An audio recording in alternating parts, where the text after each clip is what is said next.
Olá, eu sou o José Trajano e faço Pontapé. Sabia que aqui na Central 3 você não é um mero ouvinte? Nos ajudando a partir de R$14 através do Apoia-se. Você se torna membro do Clube Central 3, onde concorre a prêmios exclusivos, além de participar de um grupo de discussão sobre o conteúdo dos nossos podcasts. Acesse apoia.se/Central 3 e colabore com a mídia livre e independente. Cristo Redentor, braços abertos sobre a Guanabara.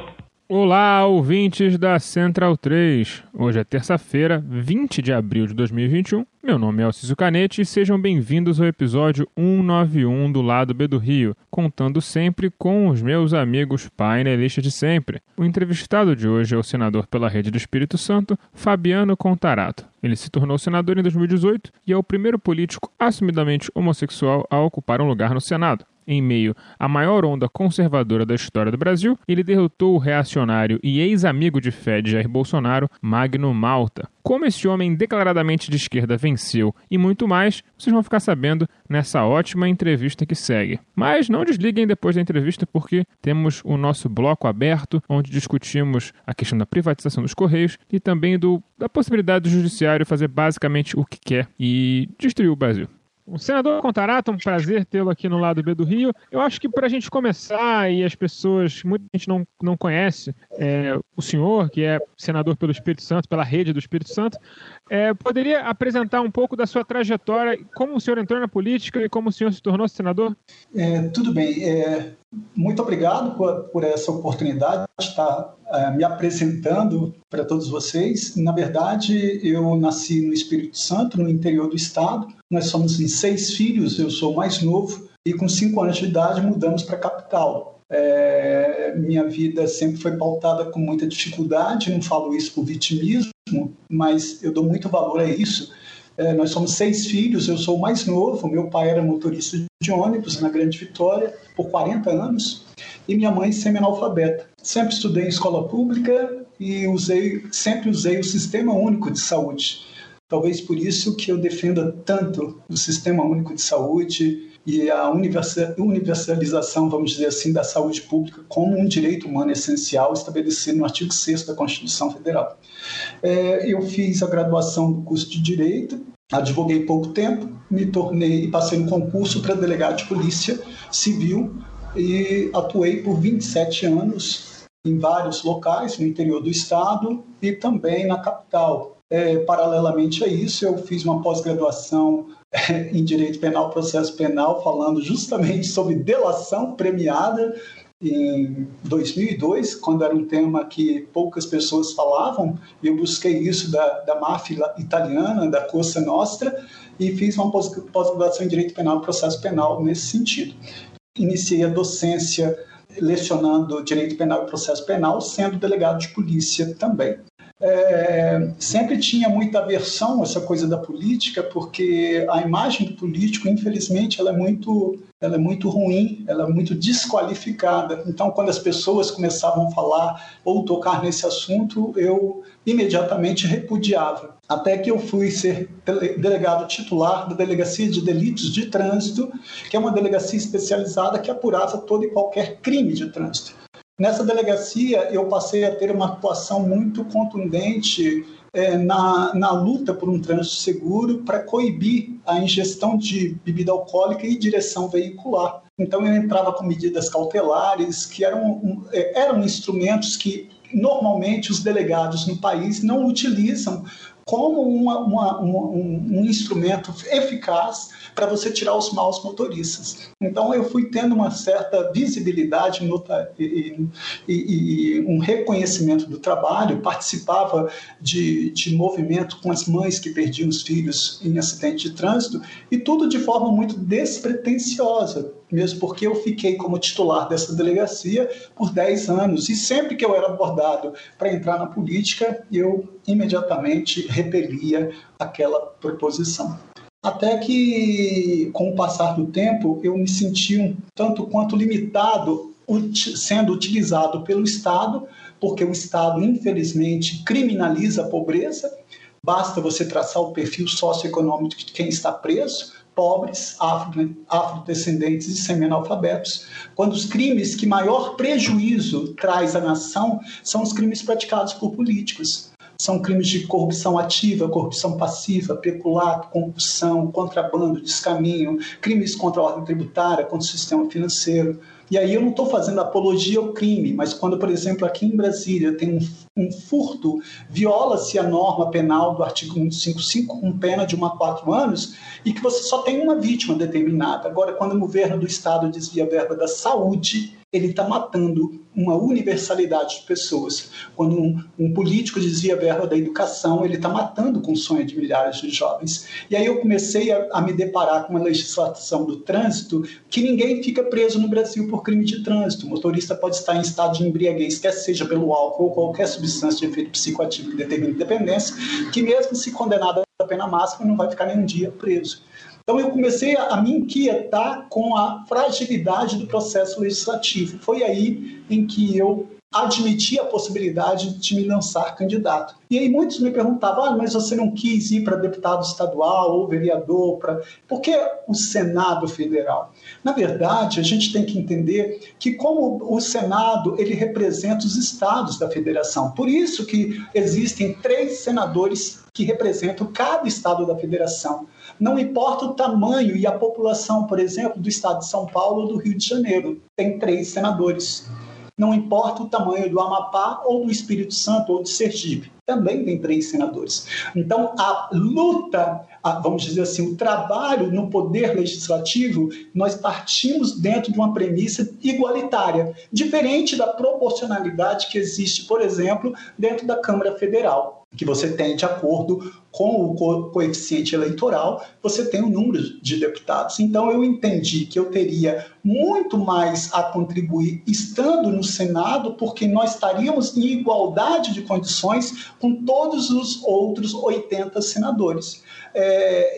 Não me atraía no âmbito legislativo, porque as mudanças que eu sempre almejei foram na esfera federal, porque a teor do que determina o artigo 22 da Constituição Federal compete privativamente à União legislar em matéria de direito penal, processo penal, direito civil e assim sucessivamente. Então, por isso que me levou. E também aquilo que Martin Luther King sempre disse, que o que mais incomoda não é a ousadia dos ruins, mas a omissão dos bons. Eu cheguei à conclusão e me perguntava e me questionava o que eu posso fazer para transformar, para melhorar o Espírito Santo e, quem sabe, o Brasil para um Brasil mais justo, fraterno e igualitário. Foi quando eu me permiti a ser candidato a senador da República pelo Estado do Espírito Santo e tive, graças a Deus e a população capixaba, o privilégio de estar aqui representando o Espírito Santo e o Brasil como um todo.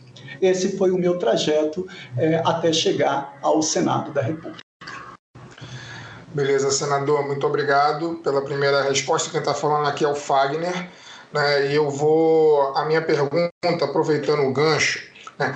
Antes de fazer a pergunta, só para o senhor ter ainda mais a noção do terreno, né, onde o senhor se encontra nessa entrevista. Nós aqui somos um veículo de comunicação abertamente de esquerda, né? A gente está no ar desde 2016 e desde 2016 a gente vem batendo na Operação Lava Jato como um processo farsesco, né? Um processo que se colocou com o objetivo de perseguir um determinado partido, né? O PT, no caso.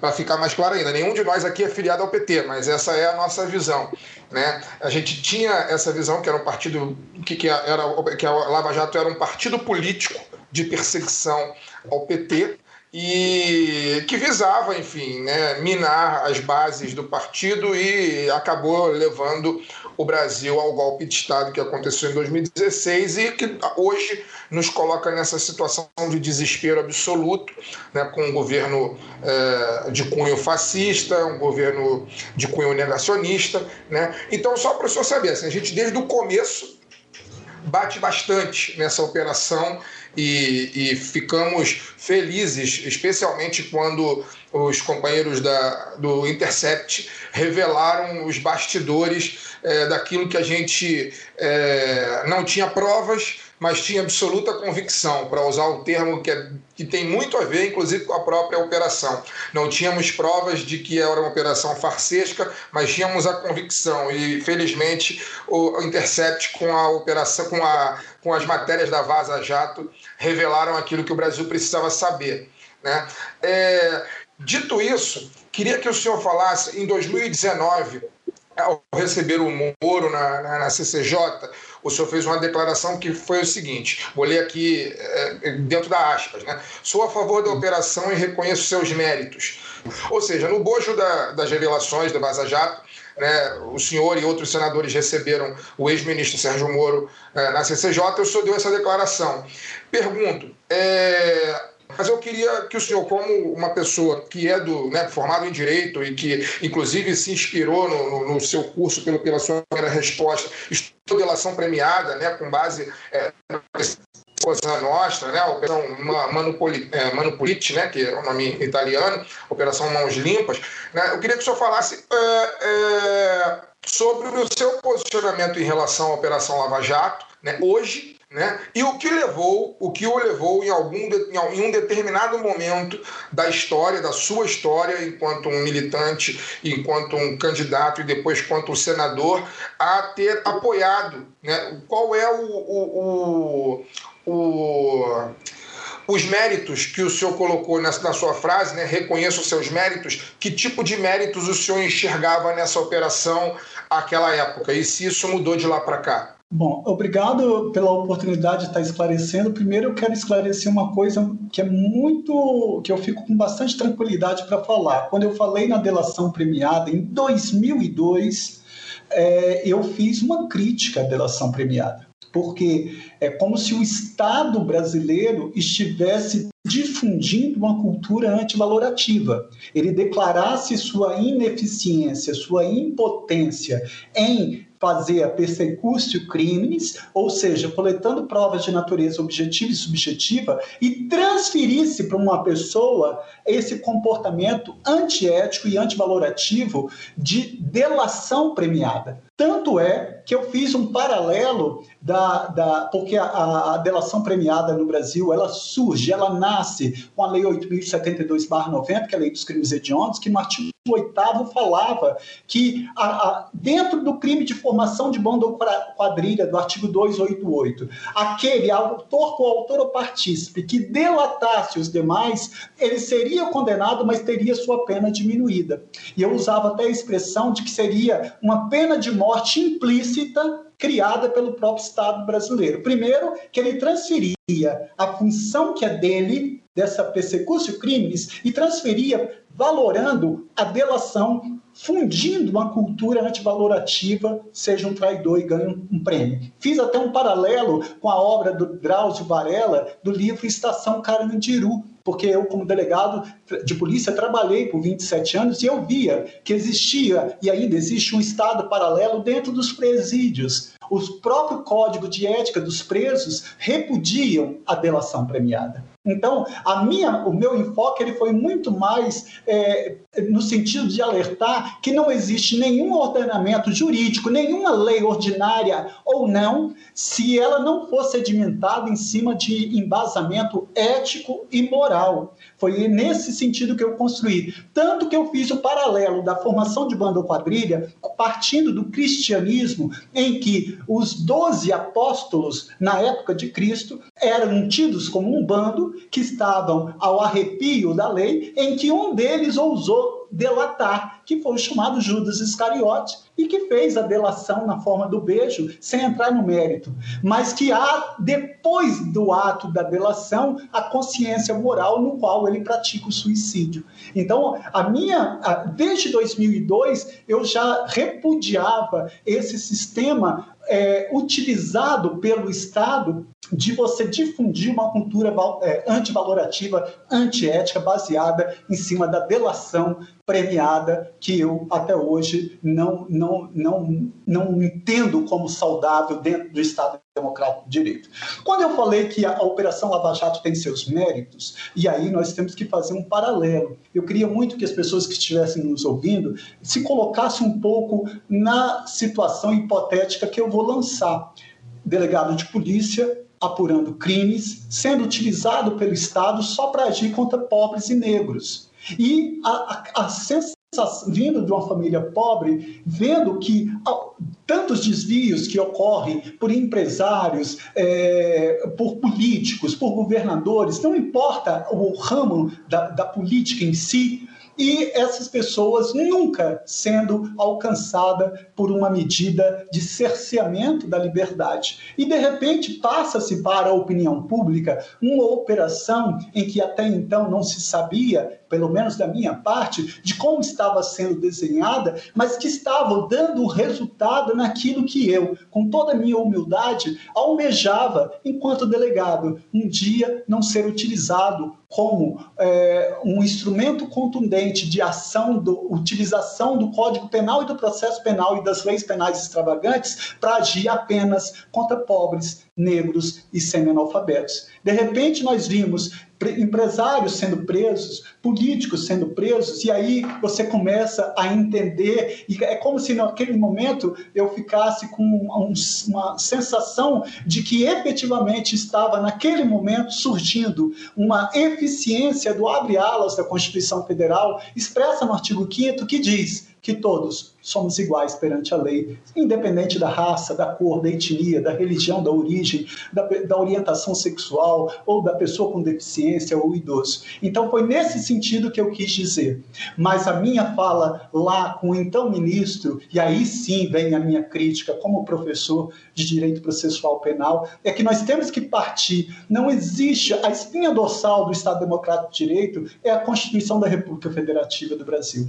Existem os tratados e convenções internacionais dos quais o Brasil é signatário, em que dentre eles está a Declaração Universal dos Direitos Humanos, e que no artigo 8º é claro, quando diz que todo ser humano tem o direito de ser julgado por um tribunal independente e imparcial. E mais ainda, você vai para o Código de Ética da Magistratura, que está expresso, estabelecendo que o juiz tem que ser equidistante entre as partes, entre o titular da ação penal, até o que determina o artigo 129.1 da Constituição Federal, que detém o dominus litis, o dono da ação penal, o juiz tem que estar equidistante, a mesma distância do juiz com o Ministério Público, ele tem que guardar com a defesa. E aí entra em cena, essa tríade, juiz, autor e defesa, juiz, Ministério Público e defesa. Então, quando eu questionei ali o princípio da paridade de armas,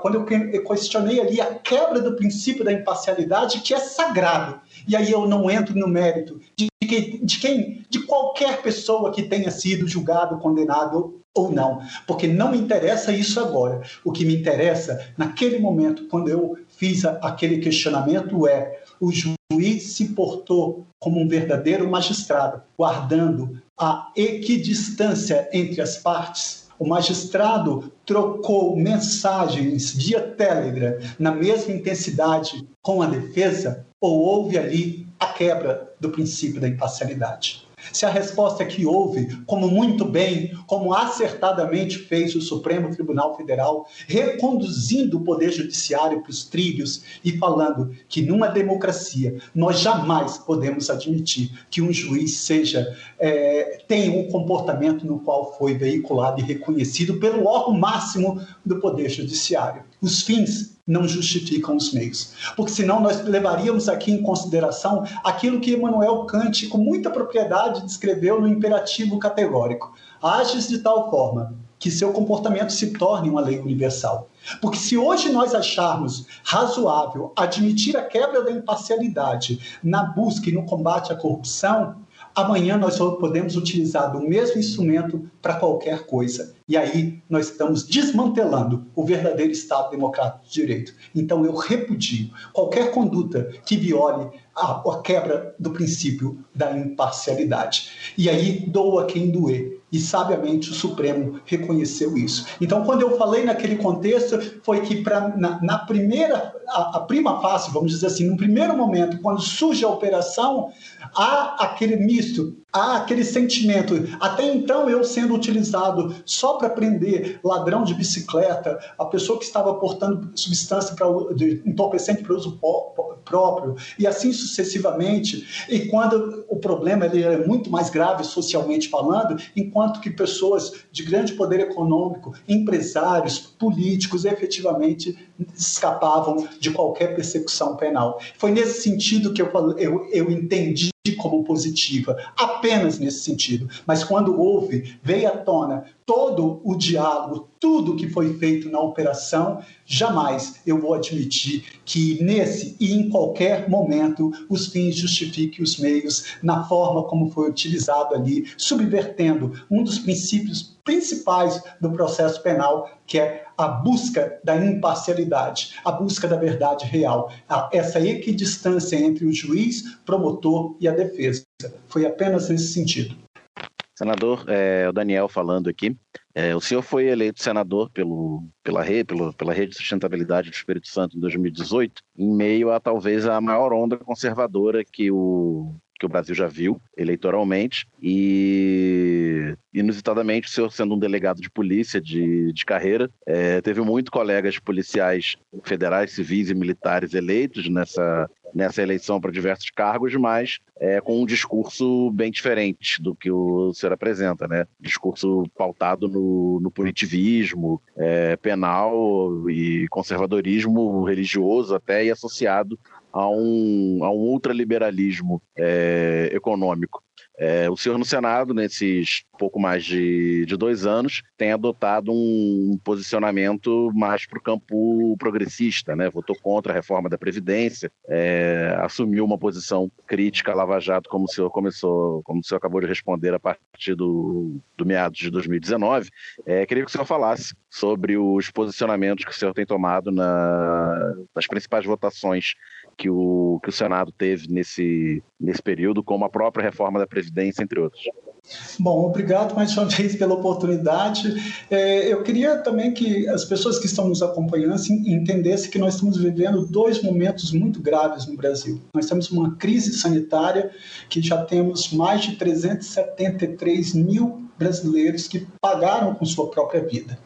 E nós temos um presidente da República que viola as regras estabelecidas pela Organização Mundial da Saúde, que é contra o isolamento social, o distanciamento social, que é contra a utilização de máscara, que difunde a utilização de medicação sem nenhuma comprovação científica, que é um negacionista e que contribui fatalmente por esse resultado, que eu tenho fé em Deus, que será responsabilizado civil e criminalmente por essas mortes. Eu não tenho dúvida disso, porque o Código Penal é claro no artigo 13, parágrafo 2º da linha A, quando ele diz que a omissão é penalmente irrelevante quando a gente tenha por lei a obrigação de proteção, vigilância e cuidado. E a responsabilidade do presidente da República, tanto por ação como por omissão, ela está expressa quando se diz no artigo 6º que a saúde pública é um direito social, em que o artigo 196 vai mais e diz que a saúde pública é direito de todos e dever do Estado. Então, nesse momento de pandemia, essa crise sanitária, está sendo violado o principal bem jurídico, que é a vida humana,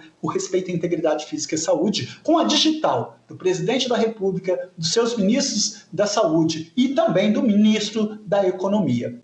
Paralelo a isso, nós temos uma outra crise, que é uma crise política. Em que sentido? Nós temos um chefe do Executivo que está constantemente violando o artigo 85.2 da Constituição Federal, cometendo crimes de responsabilidade quando ele atenta contra o livre exercício dos poderes. Em que sentido? Ele participa de movimentos antidemocráticos. Ele difunde a cultura de ter que fechar o Congresso Nacional, o Supremo Tribunal Federal. Ele ataca a ordem dos advogados do Brasil. Ele ataca a imprensa. É um presidente que nega a ditadura e ovaciona torturadores. Defender ditadura em plena democracia é fácil.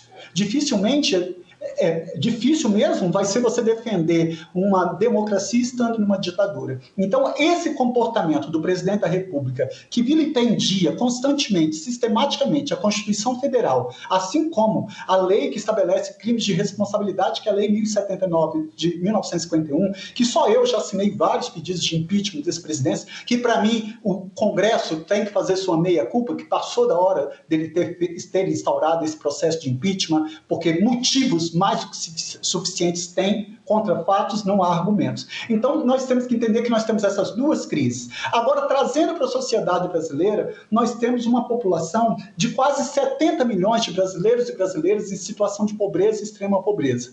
Nós vemos uma reforma da CLT, que é a consolidação das leis trabalhistas, em 2017, com o discurso de que ia alavancar a economia, gerar emprego e renda, e que não foi isso que aconteceu. O que houve foi o vilipêndio dos direitos dos trabalhadores. Foi ali que se estabeleceu o trabalho intermitente, que foi uma violação. Você ganhar apenas pela hora trabalhada, quando o salário ele tem um conteúdo social muito grande e familiar. Foi ali que se estabeleceu que as mulheres grávidas e lactantes podem trabalhar em ambiente insalubre. E se não fosse o Supremo declarar a inconstitucionalidade, essa permissão estava sendo válida. Foi ali que se terceirizou a atividade fim. Foi ali que estabeleceu que a rescisão de homologação de contrato de trabalho, que antes era feito pelos sindicatos ou delegacias regionais de trabalho, passasse a ser feito pelo empregador. É colocar a galinha para a raposa tomar conta. Aí depois veio, com o mesmo discurso, a reforma da Previdência, que, mais uma vez, só quem está pagando é o pobre. Eu peguei estudos de inúmeras universidades federais do país e fiz um estudo detalhado. Em um ano, o trabalhador, quando está com a carteira assinada, que é muito difícil, principalmente com a uberização das relações trabalhistas, com a precarização do trabalho, em plena pandemia, nós autorizamos aí a suspensão do contrato de trabalho, redução em até 80% do salário e assim de jornada de trabalho. Então, quando nós temos a possibilidade de um trabalhador ter a carteira assinada, ele não fica em um ano, 12 meses com ela assinada. Ele fica de 4 a 7 meses no máximo. Então, a probabilidade desse trabalhador contribuir 40 anos para poder ter a sua aposentadoria é quase uma missão impossível. Infelizmente, eu não tenho dúvida em falar que esse presidente da República não é um presidente para os pobres, para os negros, para os índios, para as mulheres, para as pessoas com deficiência. Esse é um presidente para os empresários e os grandes banqueiros. Prova disso que no auxílio emergencial ele poderia utilizar um instrumento chamado medida provisória, que basta relevância e urgência, e numa canetada ter feito isso. Mas não, ele quis todo o trâmite do processo legislativo. Foi para a Câmara dos Deputados, queria dar R$200. A Câmara, o Senado aumentou, aí veio para o Senado, volta para a Câmara, e para ele sancionar demorou mais de 4 semanas. E as pessoas morrendo em plena pandemia. Agora, esse mesmo presidente, que poderia ter feito isso numa canetada com medida provisória, ele fez um aporte de 1,2 trilhão para os bancos. E isso é inadmissível e inaceitável. Então, esse é o comportamento. Veio a reforma da Previdência. Mais uma vez, quem está pagando é o pobre, é o trabalhador. Não se incluiu ali outros poderes. Não se incluiu os funcionários públicos com altos salários, os políticos. Mais uma vez, quem está pagando essa conta, essa reforma, vai ser o trabalhador, aquele menos favorecido. Porque não basta você falar que nós vivemos sob o império de uma Constituição cidadã que estabelece os direitos que a pessoa tem, como saúde, educação, habitação, moradia, lazer, vestuário, higiene, se infelizmente as pessoas estão sendo privadas desse direito. Eu vejo quando você faz a pergunta muito bem colocada, eu sou delegado de polícia e eu sempre fui um amante, um apaixonado pelos direitos humanos. E aí eu fico triste quando eu vejo policiais tendo uma visão simplista, míope, imediatista sobre direitos humanos, falando que direitos humanos é para defender bandido.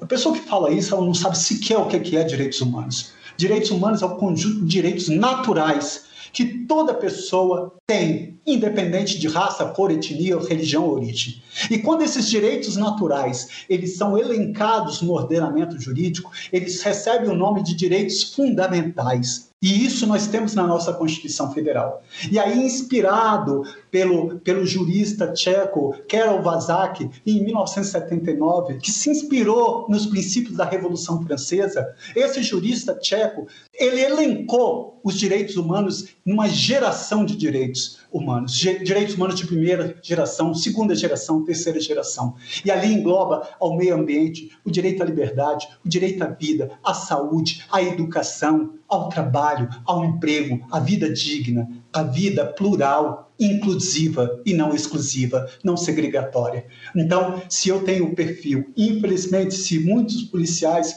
possam ter o perfil de violadores de direitos humanos, eu estou aqui para falar que eu sempre serei capaz de lutar com toda a minha força para defender, na sua totalidade, a efetivação desses direitos humanos no momento de um governo tão fascista, em que negacionista, genocida, que vem aviltando esses direitos humanos em toda a sua plenitude. Eu fui presidente da Comissão do Meio Ambiente do Senado, e o que está sendo feito no meio ambiente é inacreditável. É um verdadeiro ecocídio que tem que ser responsabilizado.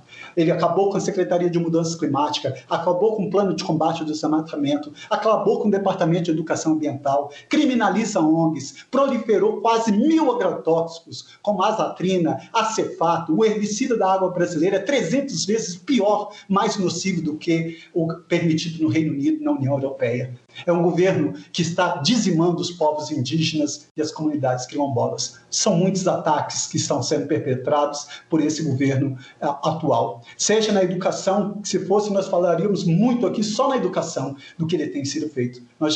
Chega atacando a saúde, atacando as instituições, atacando os poderes legitimamente ordenados dentro do Estado Democrático de Direito. Desculpa se eu me alonguei para responder essa pergunta, porque eu tinha que fazer esse paralelo da profissão de delegado de polícia, como muitas vezes visto como violador de direitos humanos. Senador, aqui o nosso microfone está justamente para o senhor falar o tempo que achar necessário. Essa é a graça do nosso programa.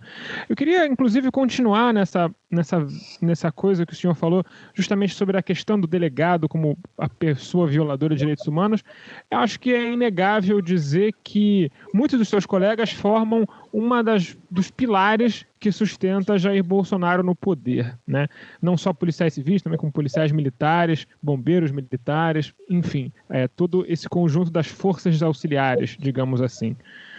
Como é essa experiência de vir de um ambiente que é tão tomado por graves violações de direitos humanos, e como é disputar esse ambiente para que essas pessoas tenham uma conduta ligada à Constituição, uma conduta cidadã, e que, de fato, contribuam para a sociedade de forma positiva e não de forma destrutiva?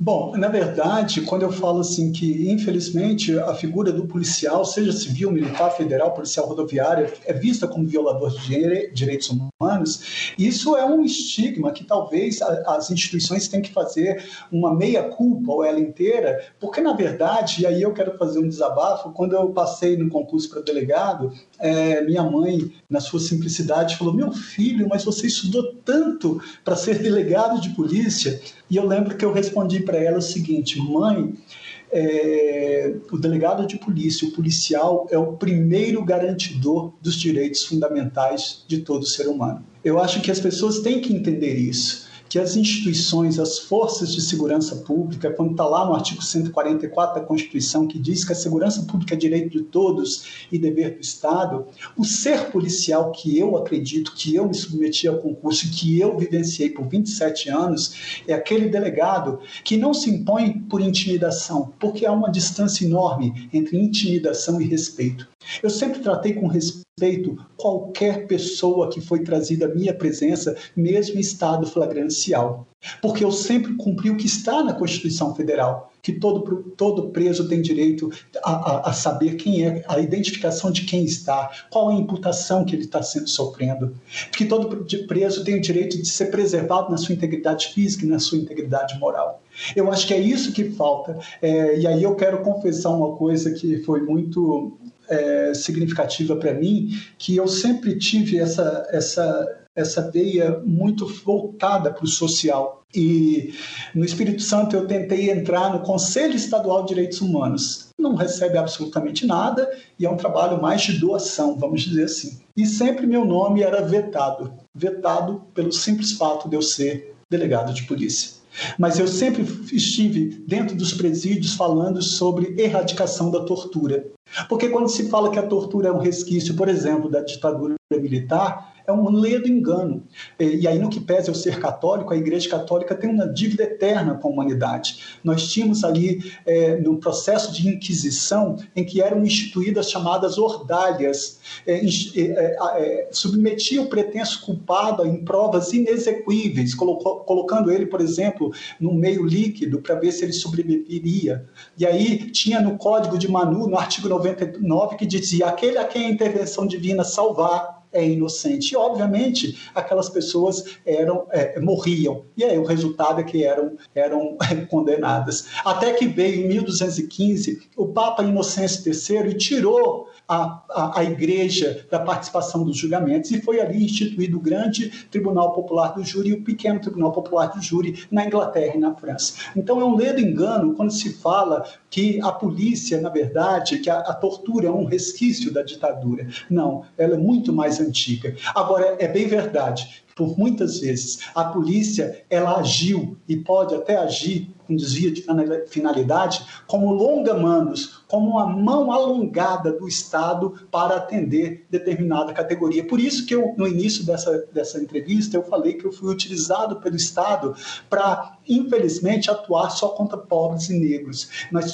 temos um jurista, César Lombroso, que escreveu No Homo Delinquente, que para Lombroso o criminoso é nato. O tamanho da testa, o formato do nariz, o tamanho da orelha, da boca, esse é criminoso. E ele foi muito criticado. E eu digo para você que está nos ouvindo e nos acompanhando, o Estado adota, institui Lombroso. Eu não vejo as polícias, na sua grande maioria, dando busca pessoal, revista pessoal em jovens, em classe alta, em classe média. Mas eu vejo fazendo isso dioturnamente nos bairros carentes, como se o pré-requisito para ser criminoso no Brasil fosse ser pobre. Por isso que eu sou totalmente contra essa cultura armamentista, porque não se combate violência armando a população, mesmo porque a maioria dos óbitos que ocorrem no Brasil por violência são de pobres e negros. Mesmo porque o pobre não vai ter dinheiro para comprar R$3.000 para comprar uma arma. Então nós temos que entender que violência se combate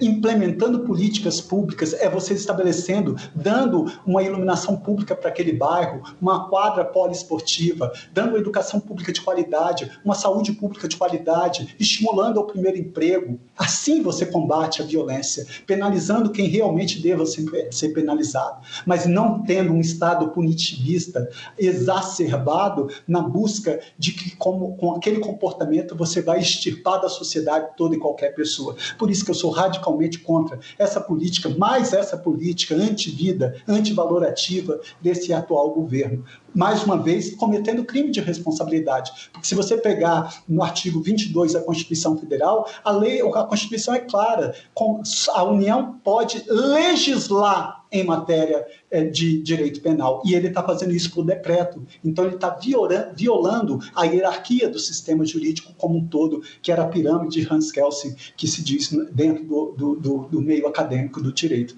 Então é esse direito mais humanizador, é ter a empatia, a sensibilidade de se colocar na dor do outro. Por isso que eu acho que todos os funcionários públicos, todos os servidores na esfera policial ou ou não, no Poder Legislativo, Executivo e Judiciário, tem que entender que os princípios que regem a administração pública são legalidade, impessoalidade, moralidade, publicidade e eficiência. Agora, o que não for nisso, nós não estamos falando dentro daquilo que se almeja num verdadeiro Estado democrático de direito. E aqui eu quero enaltecer todos os policiais, civis, militares, federais, policiais rodoviários, guardas municipais, não importa, porque eles sim são verdadeiros, na sua grande maioria, são verdadeiros garantidores dos direitos humanos. O que nós temos que pegar é quem utiliza as forças policiais como longa-manos para a prática de total desvio de finalidade, para a prática criminosa, e essas pessoas têm que ser presas, têm que ser responsabilizadas,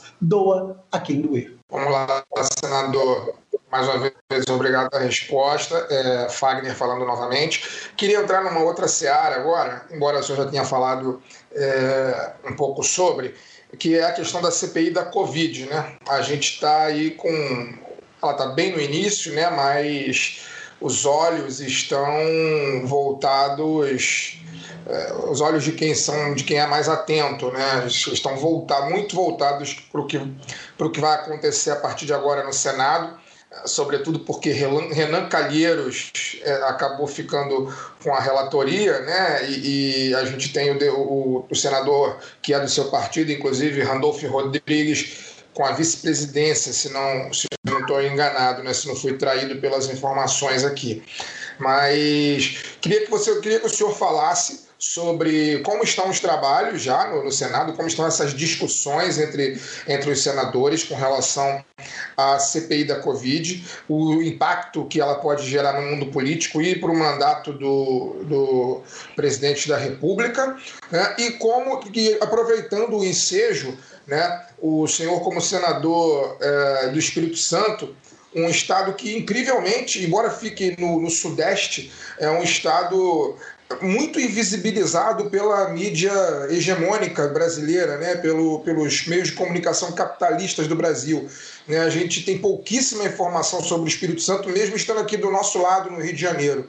Né? Eu queria que o senhor falasse como está o combate à pandemia por parte das lideranças políticas do governo do Estado e principalmente na Prefeitura de Vitória, né, nesse sentido. Como está o combate da prevenção, né, à Covid e, enfim, proteção ao cidadão capixaba? Bom, na verdade, como eu falei na crise sanitária dessa Covid, a CPI da Covid que eu assinei, e quero deixar claro aqui que eu me sinto um tanto quanto frustrado por não fazer parte dessa comissão, porque eu acho que eu teria muito que contribuir, mesmo com minha experiência profissional, tanto como delegado de polícia, como professor de direito processual penal, eu acho que eu poderia contribuir muito com essa comissão parlamentar de inquérito. Mas, infelizmente, eu não tive como ocupar nenhuma cadeira ali estabelecida, porque a representatividade é por blocos de partidos, e aí ficou a vaga destinada ao meu querido colega, senador Randolfo Rodrigues, que eu tenho certeza que vai muito dignificar o parlamento brasileiro. Nós temos que entender que essa CPI, o que eu espero dela, primeiro, é que não se utilize dela como um palanque eleitoral. E nós temos que ter a sobriedade emocional, o equilíbrio, a serenidade de buscar a responsabilização, quer seja por ação ou omissão, no combate ao Covid-19. E a responsabilização do governo federal, ela é inevitável, porque só quem tem capacidade para celebrar esses contratos, por exemplo, com outros países, com outros laboratórios, internacionalmente falando, é o Estado brasileiro, que é uma pessoa jurídica de direito público. Então, não adianta falar assim, vamos responsabilizar governos, estados, municípios. Claro, a CPI ela abrangeu e ela vai apurar também o dinheiro federal que foi direcionado para estados e municípios. Mas não podemos deixar de entender que a saúde pública é direito de todos e dever do Estado brasileiro, que nesse caso representado pelo presidente da República, pelo ministro da Saúde, que passaram por ali, pelo ministro da Economia e toda e qualquer pessoa que tenha agido, seja por ação ou omissão, seja como autor, coautor, partícipe de qualquer desses crimes. Então, o Estado brasileiro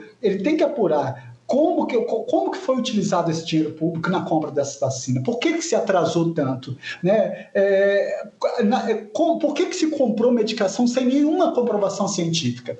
Eu mesmo cheguei numa das sabatinas, uma das audiências públicas que eu participei, com o então ministro da Saúde, e questionei, falei assim, olha, no site do Ministério da Saúde, se você colocasse lá os sintomas do Covid, ele te direcionava para a utilização de ivermectina e hidroxicloroquina. Ou seja, é o mesmo presidente, o mesmo governo que nega a ciência, passando pela Anvisa, passando pelo estudo científico, mas que quer difundir a utilização de uma medicação que até ocasiona problema de saúde para muitos brasileiros e brasileiras. Então, essa CPI tem que jogar luz nisso, na responsabilidade do chefe do executivo, dos seus integrantes de alto escalão e, obviamente, todo aquele que for responsabilizado na má utilização, na malversação desse dinheiro público que é destinado à pandemia. No Estado do Espírito Santo, graças a Deus, nós temos um governador que ele não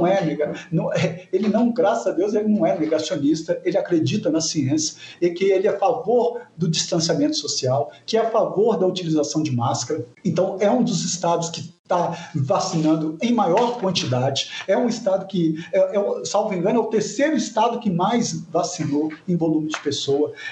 Nós temos 8.700 mortos no estado do Espírito Santo, 420 mil contaminados e por ter esse comportamento, o governo do estado sofre muito ataques, principalmente por esses integrantes radicais, terraplanistas, negacionistas, que ovacionam o presidente da República. Eu, como senador, imagine o que passo eu também no estado do Espírito Santo. Só coloque isso como reflexão, porque é difícil, seria cômodo para mim, como senador, ter um comportamento populista. Falar, eu sou delegado, tem que armar mesmo a população.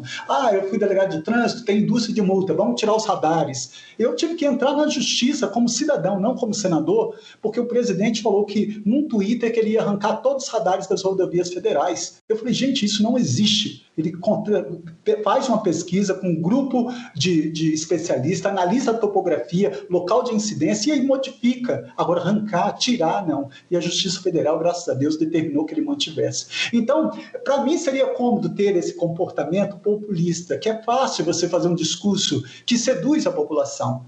Mas eu tenho que ter minha consciência tranquila comigo, com meus filhos, com minha família, com minha essência. Eu não coloquei o meu nome para ser senador para me submeter a esse tipo de comportamento. Volto a falar, eu tenho 2 missões na minha vida, que é ser funcionário público e ser professor. Eu estou como senador. Tudo isso é passageiro, tudo isso é efêmero. Então eu espero efetivamente que essa composição da CPI, ela trate a CPI com seriedade, sem efetivamente querer se autopromover para benefício próprio, mas sim apurar, porque a sociedade precisa dessa resposta. Nós precisamos urgentemente de vacina. Todos nós estamos ansiosos para ser vacinados. Eu perdi uma parente de 44 anos sem nenhuma comorbidade pelo Covid-19. Então, todos os dias nós estamos perdendo. Então, o que eu espero efetivamente é que esses senadores que compõem a CPI da Covid ajam com seriedade, com sobriedade, com legalidade, com transparência, que busque responsabilizar, coletar provas de natureza objetiva e subjetiva, para aí sim remeter aquele que seja o titular da ação penal para formar a opinião, a opinio delicti e oferecer denúncia para responsabilização civil e criminal de quem, de qualquer forma, tenha concorrido para essa tragédia, para essa pandemia que, infelizmente, o Brasil está aí dando um péssimo exemplo de como gerir uma crise sanitária. Senador, o senhor acabou de falar da composição, né, da composição partidária, que determina, né, a composição da CPI de forma proporcional. Queria que o senhor falasse, estando no seu terceiro ano de mandato, né, do Senado, já chegou e se ambientou, né, não é mais exatamente um novato. Como é que o senhor vê o jogo de forças políticas dentro do Senado frente ao governo Bolsonaro, né, se o governo conta com uma base relativamente sólida, a oposição a gente sabe que é minoritária, mas como o senhor vê o posicionamento do chamado centrão dentro do Senado, se ele já se demonstra algo crítico ao governo e se a composição da CPI demonstra isso, ou se o senhor vê chance ainda do governo conseguir se articular, pelo menos até o final do mandato, para empurrar com a barriga até o final do mandato. Bom, na verdade, eu quero aqui fazer um recorte um pouco, se me permitir, Alcísio. Quando se diz assim, é um ledo engano. Eu vim para o Senado e aí aqui eu pude entender efetivamente como as coisas começam a funcionar. Quando se diz que o Congresso Nacional representa o povo brasileiro, isso é um ledo engano. Na verdade, o Congresso Nacional ele representa castas. Como eu disse, nós temos 60 milhões de brasileiros em situação de pobreza ou extrema pobreza, nós temos aí a uberização da relação trabalhista, nós temos aí um desemprego de mais de 15 milhões de brasileiros desempregados ou subutilizados, e que quando você chega e enxerga aqui a composição, traçando um perfil sociológico do Congresso Nacional, incluindo Câmara dos Deputados e Senado, você chega à conclusão que não é uma representatividade da população brasileira, é uma representatividade de castas. Então, os policiais elegem um policial, ele vai lutar pelos interesses daquela categoria, os médicos elegem um médico, ele luta pelos interesses daquela categoria, mas a grande massa da população brasileira, de pobre, desdentado, desvalido, sem vez, sem voz, sem dignidade, sem teto, sem nada, esses não têm representatividade nenhuma. Vou te dar um exemplo muito claro. Dos três poderes, legislativo, executivo e judiciário, o único até hoje que nunca foi presidido por uma mulher foi justamente o legislativo. Eu estive no Mato Grosso do Sul, na Assembleia Legislativa, todos os deputados estaduais são homens, nenhuma mulher. Ora, mas 52% da população brasileira é do gênero feminino. Eu estive em Salvador antes da pandemia e mais de 85% da população de Salvador é de pretos e pardos e nunca elegeu um preto como prefeito de Salvador. Isso é um racismo estrutural. Nós temos um racismo estrutural, mas também nós temos um racismo religioso. Nós temos aí um país sexista, misógino, homofóbico, preconceituoso. Então, isso tem que ser mudado. E por que eu estou falando isso? Porque você chega no Congresso Nacional, lembra que eu disse que eu escolhi o Senado porque a igualdade seria uma igualdade entre todos os senadores de todos os estados da federação, porque a representatividade é igualitária. Mas aqui não é muito bem assim. A gente fala que é a casa do povo, mas como pode ser uma casa do povo? Eu lembro que na primeira semana que eu tomei posse, eu fiz um ofício à presidência, à mesa diretora, pedindo que todos os elevadores fossem utilizados da mesma forma pela população, porque eu não acho razoável uma casa do povo, eu representando o povo, se você for lá no Senado, você não pode entrar no mesmo elevador que eu entro. Eu não acho razoável, por exemplo, que lá tem um sistema de detector de metais em que os funcionários efetivos não são submetidos, os funcionários comissionados não são submetidos, mas o terceirizado, que ganha menos, são submetidos a sistema de detector de metal. Ou seja, ali dentro, isso é uma violência simbólica muito grave que está expressa de que todos não somos iguais perante a lei. E não é diferente na composição do Senado Federal. É claro que eu venho do Estado do Espírito Santo, que aí a representatividade em nível nacional ela é muito tímida, vamos dizer, muito acanhada, como você bem disse, falando assim, fazendo um paralelo com o Estado do Rio de Janeiro, que dificilmente as pessoas falam no Espírito Santo, mas que uma grata surpresa para mim foi eu começar a ver como que os senadores, porque vamos ser realistas, né? Imagine eu sendo delegado de polícia e professor de direito, mas declaradamente tendo tendo uma relação homoafetiva. Como que num país extremamente preconceituoso e num ambiente político preconceituoso. E eu comecei a ver que dentro do próprio Senado, como que os demais senadores passaram a ter efetivamente respeito por mim. Hoje eu vejo e falo isso com bastante assim, alegria até, no sentido de que muitos senadores e senadoras partilham comigo como votar determinada matéria. Eu acho isso muito positivo e acredito, eu quero esse Estado igualitário, inclusivo, esse Estado mais humanizado para todos nós. Mas que essa participação dentro do Senado, em que há a articulação na composição, ela faz parte da política dentro da representatividade partidária.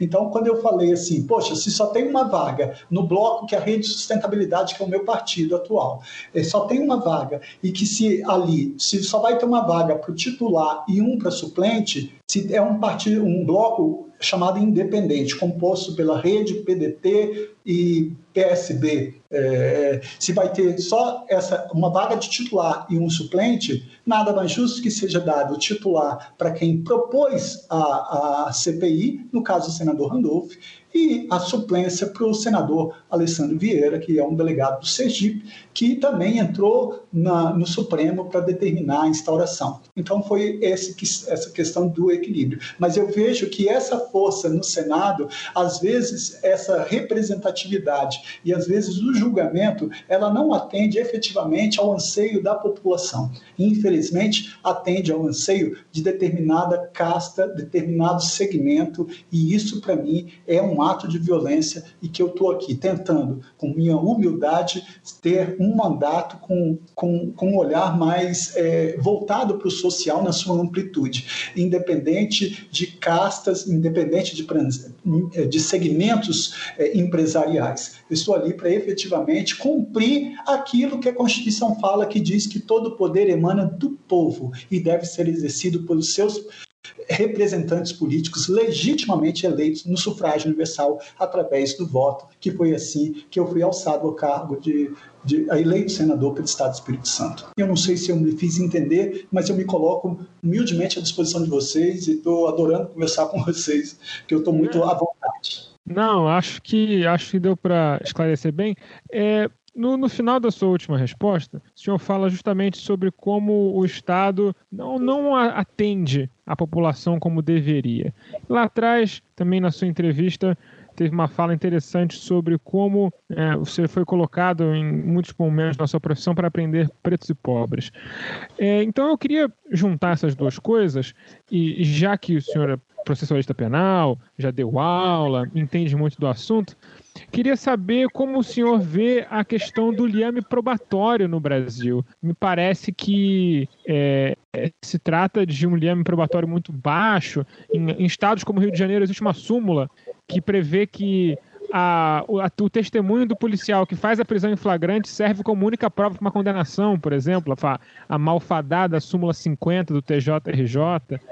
O senhor tem algum projeto de lei ou alguma atuação no sentido de dificultar, pelo menos, de tornar o trabalho policial, obrigar os policiais a fazerem um trabalho mais escorreito, mais técnico, e também forçar o judiciário a buscar esse liame probatório nas suas condenações? Bom, na verdade, me perdoe a súmula que você citou, a decisão isolada do Tribunal de Justiça do Estado do Rio de Janeiro, porque nós temos dentro dessa hierarquia das normas o Código de Processo Penal. E nós temos aqui uma coisa muito forte dentro do Código de Processo Penal, que é a busca da verdade real através de provas. Tem provas de natureza objetiva, que são as provas técnicas, que são os laudos. Por exemplo, um exame de balística é uma prova técnica. Um local de arrombamento feito uma perícia, essa é uma prova técnica. O exame de corpo de delito nas lesões corporais, no homicídio, num crime contra a dignidade sexual. Agora, existem as provas subjetivas, que são as provas testemunhais. No meio jurídico é até comum você falar que a testemunha é prostituta das provas. Por quê? Porque, obviamente, como é uma prova testemunhal, é de caráter subjetivo, eu posso chegar para você e falar assim, olha, por favor, saia ali, Alcísio, e arranje 5 pessoas que falem mal de Fabiano Contarato. Você vai arranjar. Arranje 5 que falem mal ou falem bem. Você também vai arranjar. Mas o que vigora dentro do processo penal, e aí não precisaria de projeto nenhum, é que existe um princípio que é sagrado, que é o indúbio pro réu. Por isso que eu posso ter o flagrante, que vem do latim flagrans, certeza visual do crime, corpo em chama. Não existe essa rainha das provas, como o relato de um policial é o suficiente para uma condenação. Não existe isso em processo penal. O que existe é um conjunto de provas que vai formar o livre convencimento do magistrado para que ele possa proferir uma sentença penal condenatória, que é sujeita ao duplo grau de jurisdição, ou seja, a um reexame na segunda instância, seja no Tribunal de Justiça, no STJ ou no Supremo Tribunal Federal. Então não existe essa coisa de se falar, olha, você tem uma prova que tem um valor maior ou menor. É claro que isso depende da categoria de crimes. Por exemplo, quando nós estamos diante dos crimes contra a dignidade sexual, ninguém pratica, por exemplo, um estupro em praça pública ao meio-dia. Por isso que muitas vezes a palavra da vítima ela é mais valorada nesse contexto, porque você não precisa ter, por exemplo, uma violência, porque você pode praticar um estupro sem deixar violência de lesões corporais. Existem vítimas de estupro que ficam estáticas, outras que se debatem e assim sucessivamente. O que eu quero falar, para tentar responder, é o Código de Processo Penal é claro que quando a infração deixar vestígios, será indispensável o exame de corpo de delito, direto ou indireto, não podendo supri-lo a confissão do acusado. E ele diz que quando não for possível esse exame de corpo de delito, a prova testemunhal poderá suprir a falta. Mas não existe uma rainha das provas. É um conjunto de provas que vai fazer com que o magistrado tome uma decisão. Então não existe esse entendimento em lei. E o que eu falo aqui em lei, dentro do Código de Processo Penal, o que vigora é que se tiver a mínima dúvida, indúbio pro réu, na dúvida você tem que absolver, o que é diferente na fase pré-processual que na fase do inquérito policial, que vigora o princípio do indúbio pro societá. Na dúvida você indicia e deixa para a fase judicial que tem o contraditório e ampla defesa, no chamado due process of law, no devido processo legal, assegurando contraditório e ampla defesa, que para coletar essas provas de natureza objetiva e subjetiva. Eu não sei se eu fui clara, mas não existe um projeto para falar, olha, essa prova, porque isso já existe no Código de Processo Penal. Ele fala, olha, quando a infração deixar vestígios, tem que fazer o exame de corpo de delito. Por exemplo, um crime de lesão corporal, uma briga entre marido e mulheres, ela vai ser submetida ao exame de corpo de delito com o exame de lesões corporais. Aí depois vai ter essa prova é cabal? Não. Vai ter que ter outras provas.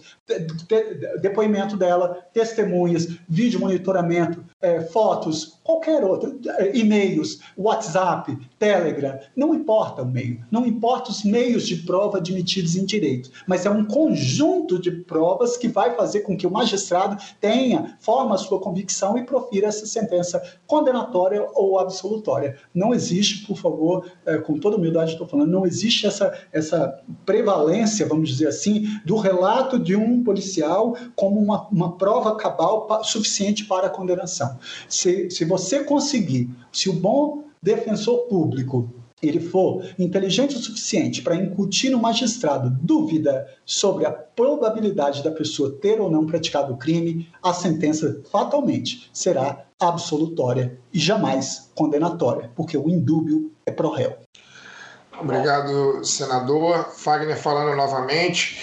Tem uma pergunta que eu queria trazer para o senhor, aproveitando, né, a presença do senador da República aqui com a gente. Eu acho que a gente não pode deixar de falar com relação ao clamor, até eu diria assim, um clamor popular, e também, obviamente, dos intelectuais, enfim, até de muitos jornalistas, nem todos se posicionam, mas alguns se posicionam, né, com relação ao impeachment, né, a possibilidade de impeachment do presidente da República, levando em consideração todos os crimes que ele já cometeu, inclusive alguns crimes comuns no exercício da presidência.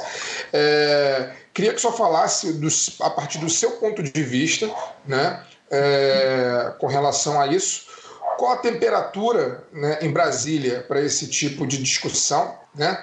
E, para finalizar, no caso, duas perguntas em uma, como está a sua situação, a sua situação partidária, né? Hoje o senhor é filiado à Rede Sustentabilidade, mas eu que sou jornalista, né, passarinho já me contou, assim, pelo alto, que existe a possibilidade do senhor mudar a partir do ano que vem, né, para uma legenda mais vermelha, vamos dizer assim. Queria que o senhor falasse sobre esses dois assuntos, então. É real essa possibilidade de mudança breve, em primeiro lugar, e segundo, a temperatura do processo, né, do processo não, porque o processo não foi aberto, mas da discussão sobre impeachment do presidente da República em Brasília hoje. Bom, Fagner, obrigado, e pode ficar à vontade para me perguntar qualquer coisa mesmo, tá bom? Eu estou, assim, bem à vontade com vocês, e eu acho que quando a gente fala efetivamente com o coração, aquilo que você vivencia, né? Eu aprendi isso com minha mãe, os atos falam mais que as palavras, né? Eu, como sempre estudei em escola pública, como eu disse, com muito orgulho, eu sempre usei o Sistema Único de Saúde.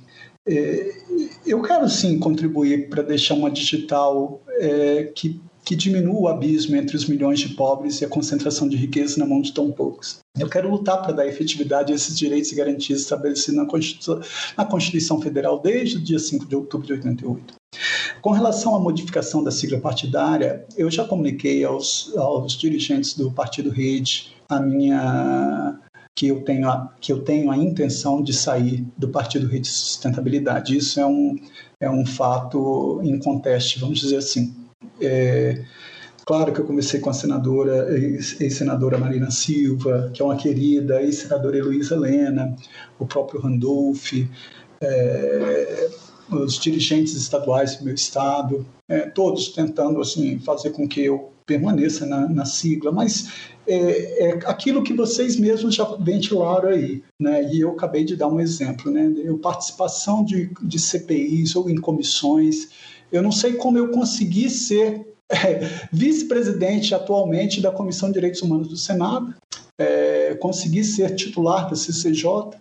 Quando você está num país que tem uma estrutura, vamos dizer assim, primeiro que tem que ter uma coisa que para mim é sagrado, que é identidade ideológica. Eu não me vejo em partido, com todo respeito, de centro, ou um partido de direita, ou centro-direita. Isso não tem identidade comigo, né? Porque eu fui eleito com o objetivo de reduzir essa desigualdade social. Eu não fui eleito tentando ir de acordo com o que seja mais conveniente naquele momento.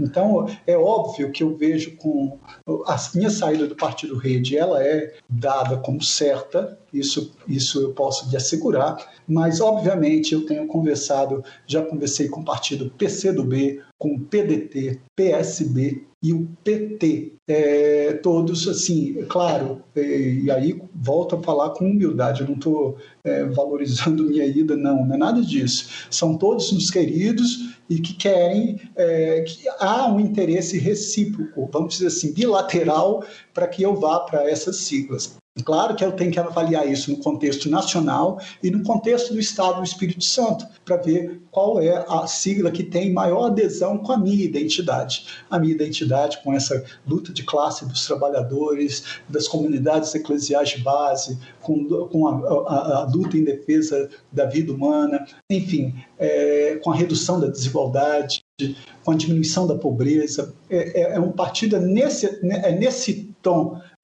nessa cor que eu almejo estar, e é isso que vai acontecer em breve espaço de tempo. Eu acredito que antes do término desse ano eu já terei migrado para outra sigla, claro, um desses partidos que eu ventilei a possibilidade. Com relação à prática de crimes perpetrado pelo presidente da República, eu fico triste, e aqui eu acho que a Câmara dos Deputados, principalmente o Congresso Nacional, mas na pessoa do presidente da Câmara, no então presidente da Câmara, tem que se fazer uma meia-culpa ela inteira. São mais de 100 pedidos de impeachment e que não houve o recebimento de nenhum deles. Então isso é inadmissível. Hoje nós temos, salvo engano, 127 pedidos de impeachment. Então, isso é inadmissível. Não basta você sair e depois falar, olha, está praticando crime. Mas quando você está sentado na cadeira, que você tem o poder de receber um deles, nós já poderíamos estar deixando de sangrar. Porque essa pandemia está matando, mas ela também está tirando as pessoas da relação trabalhista. E a fome dói. E, infelizmente, eu acho que aí a Câmara dos Deputados, através do presidente da Câmara, tem que fazer essa meia-culpa, ou ela inteira, porque já era para ter recebido um desses 127 pedidos de impeachment. Porque eu pontuo aí, ele viola sistematicamente a Constituição. Quando eu falei que ele está legislando por decreto, ele está violando o artigo 22 da Constituição Federal. Quando ele demitiu, por exemplo, o diretor do INPE, Ricardo Galvão, simplesmente porque divulgou os dados de desmatamento na Amazônia. Ele está praticando crime de responsabilidade. Quando ele determinou que fiscais do IBAMA, por exemplo, não destruíssem os maquinários utilizados lá no desmatamento, ele está praticando crime de responsabilidade.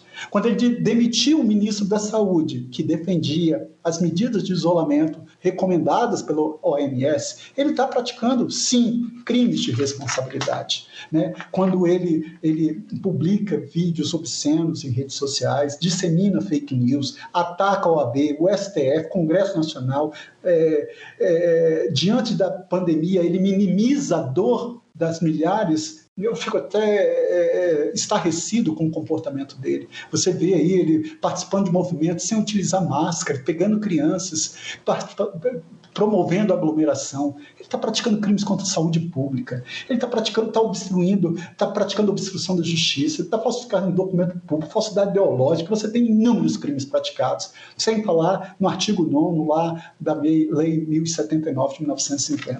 Eu queria muito que o Congresso Nacional, através do presidente da Câmara dos Deputados, tivesse a hombridade, o respeito, a dignidade de, em homenagem à população brasileira, ao Estado brasileiro, efetivamente receber um dos 127 pedidos de impeachment dessa pessoa que não sabe a liturgia do cargo que ocupa, desse inquilino temporário do Palácio do Planalto, que é o presidente da República. Senador, Daniel falando aqui novamente, o cargo de senador, embora um cargo legislativo, né, ele é eleito através de uma eleição majoritária em todo o Estado. No caso, o Estado do Espírito Santo, que eu represento. E, ao contrário dos demais cargos públicos, né, eletivos no Brasil, o mandato de senador é de 8 anos. Então, no ano que vem, o senhor estará no meio do mandato, e todo senador em meio de mandato acaba sendo um candidato potencial ao governo do Estado. Sendo assim, de forma direta, existem planos nesse sentido, de se candidatar ao governo do Espírito Santo? Bom, eu vou, já que o presidente gosta tanto de invocar o hino nacional, eu vou invocar também esse hino nacional na parte verás que o filho teu não foge à luta. É óbvio que se eu for para uma sigla partidária, em que o partido, e eu respeito muito isso como bom soldado, entender que tem que se construir um projeto. Eu fico triste quando eu vejo que muitos políticos eles querem alçar determinados cargos, ou por vaidade, ou sei lá. Eu acho que primeiro a gente tem que discutir um projeto de país e um projeto de cada estado. Qual o projeto de país que eu quero para o Brasil? Qual o projeto de estado do Espírito Santo que eu quero para o estado do Espírito Santo? E aí sim, se dentro do partido que eu tiver, o partido entender que deva lançar uma candidatura majoritária para o cargo de governador do estado, por exemplo, e se o partido entender que o meu nome seria um nome viável, adequado, eu tenho uma certa dúvida, porque o Espírito Santo é um estado, eu só tenho que agradecer, mas ele é um estado um tanto quanto conservador, um estado em que tem uma presença do bolsonarismo muito forte, mas eu acredito muito que tem uma frase numa música, num samba, que diz assim: deixa a máscara cair que eu quero ver você sorrindo, acredite no seu olhar que o amanhã será bem-vindo. Eu acho que aos poucos a queda de máscara está se efetivando no Brasil e as pessoas estão vendo, porque, volto a frisar, contra fatos não há argumentos. Eu não posso achar razoável, eu que venho de escola pública, que 92% das escolas de educação básica no Brasil não tem laboratório de ciências. Eu não acho razoável que 73% dessas escolas não tem sequer biblioteca, não tem acessibilidade. 63% delas não contam com quadra poliesportiva. Então, para lutar por um estado do Espírito Santo melhor, para um país melhor, que eu acho que se a sigla partidária desejar lançar, Eu posso não ser o candidato, pode ser outra pessoa do partido que eu vier a aderir, mas eu acho que isso é um projeto que deve ser construído a várias mãos dentro do partido que eu efetivamente for me filiar. Senador Contarato, muito obrigado pela sua entrevista. Alguma consideração final? Como as pessoas, sendo seus eleitores ou não, sendo capixabas ou não, podem acompanhar o seu trabalho no Senado? Bom, eu queria agradecer mais uma vez a oportunidade de falar que eu tenho um carinho muito grande por esse veículo de comunicação de vocês. Eu acho que nesse momento vocês prestam um serviço magnífico à população brasileira, principalmente no momento de ataques aos meios de comunicação social, principalmente de ataque às instituições. Eu mesmo já até apresentei um projeto de lei que criminaliza a hostilização dos policiais, dos servidores da imprensa, dos profissionais de imprensa que infelizmente estão sofrendo. As pessoas podem me acompanhar no meu Instagram, eu respondo pelo direct mesmo. Às vezes a pessoa pensa que não é, eu mando um áudio, não, sou eu mesmo. Aí fala, nossa, eu nem acredito que era o senhor. Pode me acompanhar no Facebook, no Twitter, no Instagram, pelo site que eu tenho. Lá tem todos os projetos de lei, todas as propostas, todas as minhas votações. Eu acho importante a população acompanhar o mandato, independente que seja só do Estado do Espírito Santo, mas de todo o país. Eu acho que é interessante você ver como que o parlamentar está se posicionando sobre determinada matéria, sobre determinado assunto. Eu luto muito, eu queria muito, os nossos vizinhos argentinos instituíram, por exemplo, o imposto sobre grandes fortunas. Se isso o Brasil fizesse, nós aumentaríamos o PIB brasileiro, nós implementaríamos políticas públicas para reduzir essa desigualdade. Passou da hora de taxar dividendos, passou da hora de dar efetividade lá quando o salário mínimo, quando diz que o salário mínimo tem que ser criado para suprir suas necessidades da família, com saúde, educação, habitação, moradia, lazer, vestuário, enfim, tem muita coisa a ser feita pelos políticos e passou da hora disso ser feito. Eu quero aqui me colocar à disposição, tanto dos ouvintes, de vocês, e pedir desculpas por eventual falha ou talvez fala que possa soar, tendo tido a conotação de vaidade. Longe de mim isso. Eu luto, assim, eu costumo dizer que uma das principais virtudes no ser humano é a humildade, uma dos mais graves pecados, a vaidade. Volto a frisar, essa vida é muito curta, eu não sei se eu vou estar aqui amanhã ou depois, mas qual a marca que eu vou deixar para construir uma sociedade mais justa, fraterna e igualitária? Qual a marca que eu vou lutar para ter essa igualdade como todos? Porque assim como eu disse lá no início sobre Martin Luther King, eu também tenho um sonho. Eu sonho um dia em que eu não vou ser julgado por minha orientação sexual, que meus filhos não serão julgados por serem negros, que minha irmã não vai ser julgada por ser mulher ou por ser pobre. Eu sonho um dia, efetivamente, que o Estado brasileiro, nós teremos orgulho de dizer que no Brasil todos somos iguais perante a lei. Eu sinto informar, mas esse dia ainda não chegou. Essa frase está no artigo 5º da Constituição Federal, mas ela está deitada eternamente em berço esplêndido. Obrigado e que Deus nos abençoe.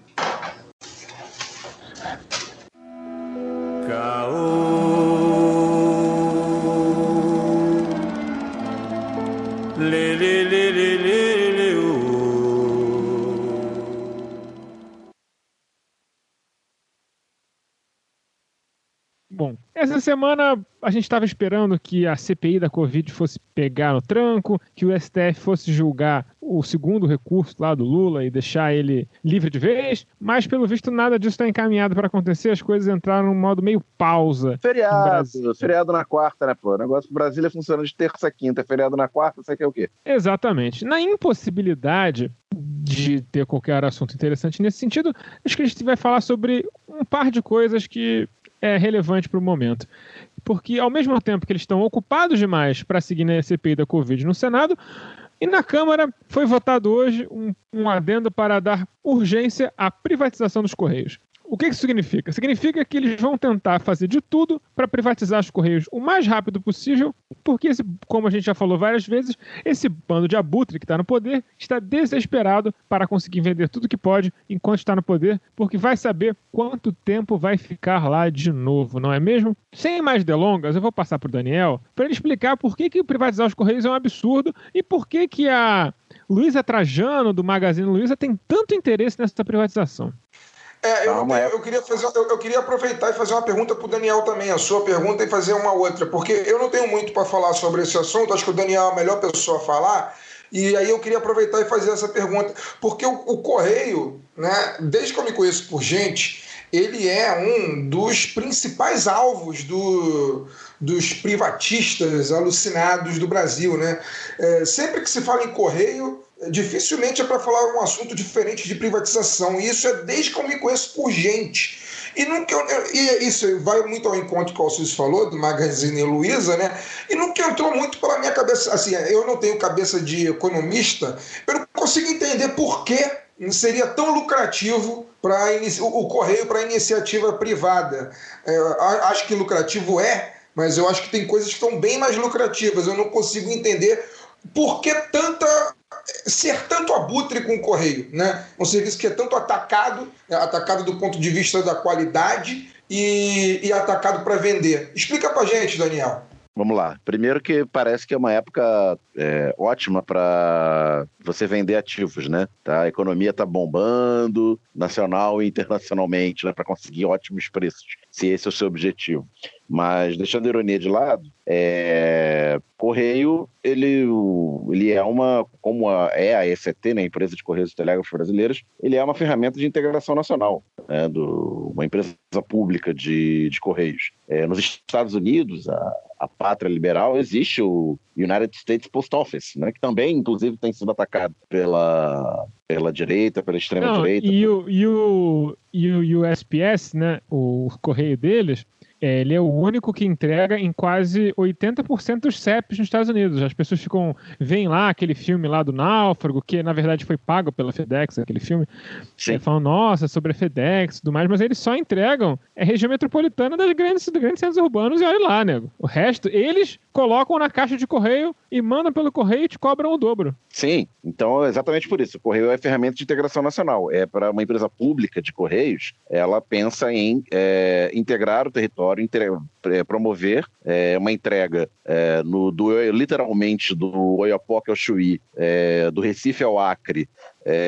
Não importa se isso vai dar lucro ou não importa que exista um serviço que permita o trânsito de cartas e encomendas entre essas regiões. A empresa privada, eu sempre bato nessa tecla, ela não tem, uma empresa privada de entregas, ela não tem o objetivo de conectar pessoas, de entregar cartas e encomendas, de fazer com que, no caso lá do Náufrago, né, que a moça lá do Texas mande o molho de pimenta preferido para o marido que está na Rússia. O objetivo dela não é esse. O objetivo da empresa privada é lucrar, é gerar lucro para os seus proprietários, para os seus acionistas.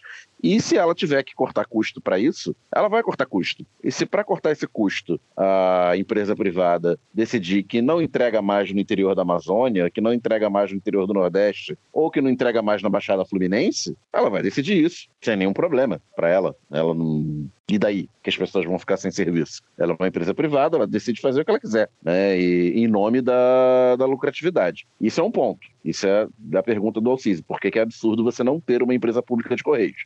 Aliás, nem monopólio existe, né? Você poderia arguir que, argumentar, mas o Correio é ineficiente, a empresa de Correios, então a gente precisa de concorrência. Você teria argumentos pelo monopólio também, dizendo que as áreas de entrega lucrativa, né, os centros urbanos da grande cidade, pagariam o subsídio para que a empresa opere numa escala enorme de um país como o Brasil, cheio de áreas isoladas. Então, para atender todas essas áreas isoladas, a empresa tem que ter lucratividade dos grandes centros para cobrir.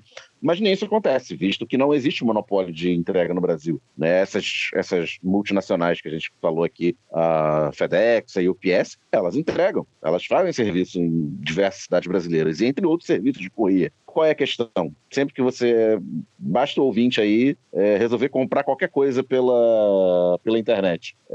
Muitas vezes aparecem outras opções de entrega e elas são mais caras. É simples. E se o correio for privatizado, a tendência é que seu serviço também encareça. E respondendo a pergunta do Fagner, por que o correio é um alvo de empresas, por que ele seria lucrativo? O correio, a ECT, como ela existe hoje, ela já tem uma estrutura montada e uma capilaridade enorme no no país. Então, qualquer empresa que queira se entrar ou ampliar sua ação no ramo de entregas, já vai ter uma estrutura montada, que ela vai comprar provavelmente a preço de banana, porque esse governo vende, além de vender, ele vende a preço de banana, para só pegar essa estrutura e reformá-la de acordo com seus interesses. Vai fechar agências, vai, como já vem acontecendo inclusive, né, vai deixar de cobrir certas áreas, mas já vai ter uma imensa rede logística prontinha, né, para operar. Só vai enxugá-la de modo que ela se torne mais lucrativa.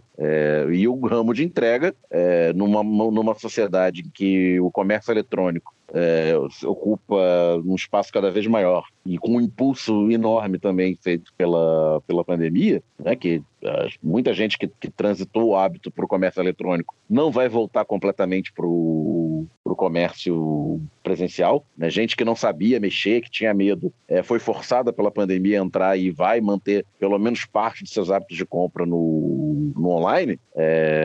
No online sou eu e o lojista, né? Alguém tem que entregar fisicamente o produto. Então esse é um mercado que tende a expansão por conta de encomendas, né? Por conta do e-commerce e, repetindo,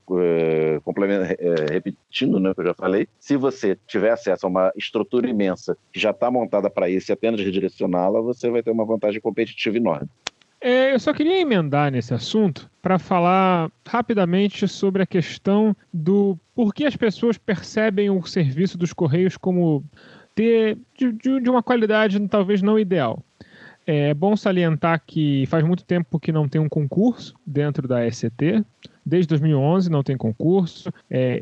O sindicato dos Correios estima que mais ou menos 50% das vagas estão pendentes, precisam ser preenchidas para o sistema funcionar adequadamente. No excelente Revolu Show tocado pelo camarada Zamiliano pela questão dos Correios, onde leva vários trabalhadores dos Correios e Telégrafos, eles entram em muito mais detalhes, e eu vou deixar o link na descrição para quem quiser clicar, mas é um programa que vale muito a pena ouvir. Eles deixam muito claro que a situação ali é desesperadora. Tem agências que tem um funcionário, e o funcionário tem que fazer tudo, e obviamente o serviço sofre. Então, assim, o desmanche, o sucateamento dos Correios vem de longa data. Existe um plano para deixar o serviço tão ruim que ele tenha que ser vendido. Existe o que aumenta também a capacidade de concorrência, né?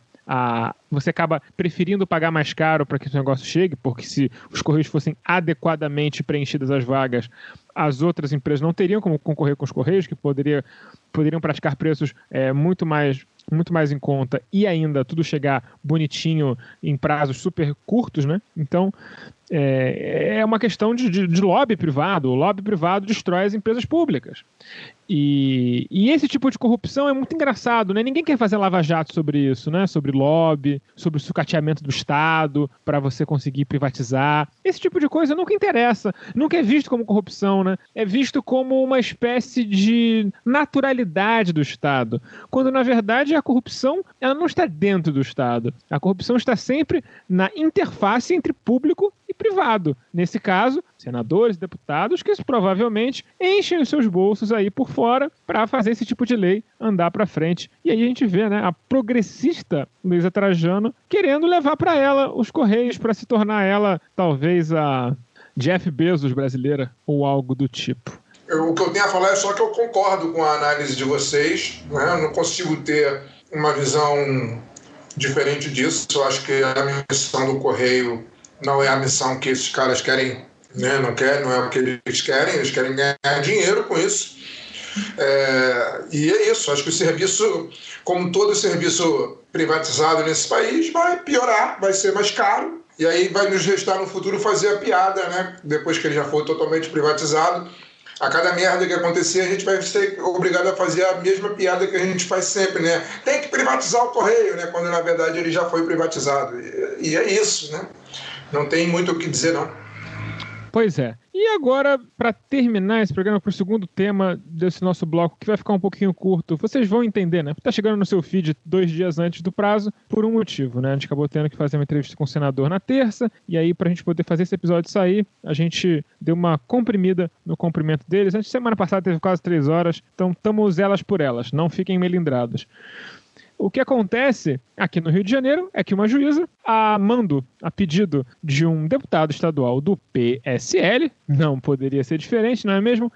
Saiu lá com uma liminar maravilhosa, onde diz que não tem mais medida de proteção contra a Covid no município do Rio de Janeiro. O que acontece?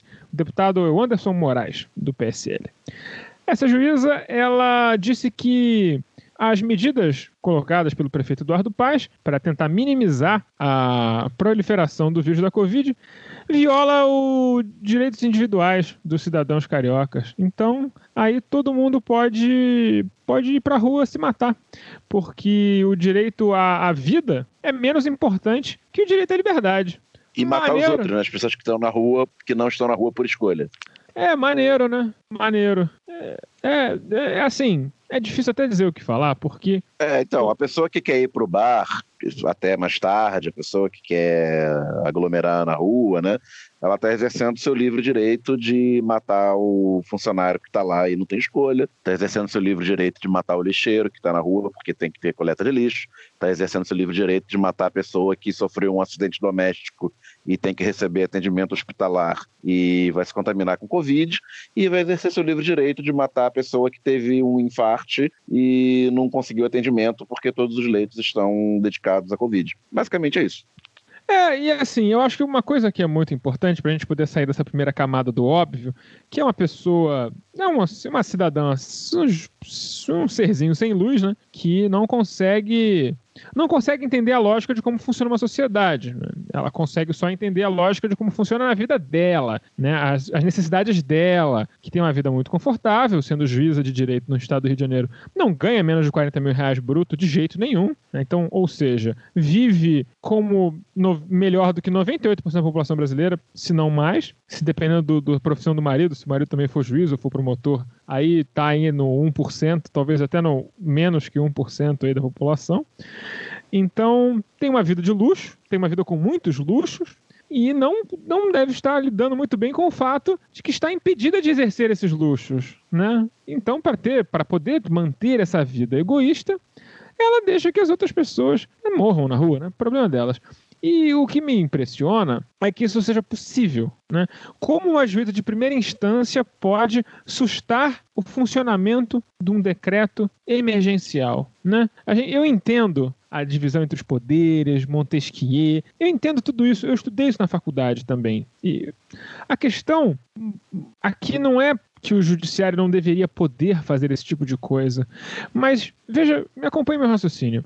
Quando você cidadão comum, é injustiçado pelo Estado de alguma forma, por exemplo, você é melindrado por alguma lei, você tem que entrar com mandado de segurança. Mandado de segurança é uma coisa que te dá o direito a exercer certa coisa, sei lá, tomar uma posse num concurso, que pularam a ver sua vez, alguma coisa desse tipo. Se for concedido esse mandado de segurança, ele vai para reexame necessário, ou seja, ele tem que ser obrigatoriamente revisto pelo Tribunal de Justiça, por uma turma de desembargadores antes dele ser liberado. Se você processa o Estado porque ele está te devendo dinheiro na fazenda pública, ele vai para reexame necessário. Ele vai lá para o desembargador dizer, o Estado deve mesmo dinheiro. Isso acrescenta um processo, 2, 3, 4 anos, eles te pagam com precatório. Mas, se a juíza decidir que as pessoas não têm direito à própria vida, aí tá liberado na hora. Faz sentido esse sistema? Não me parece fazer sentido.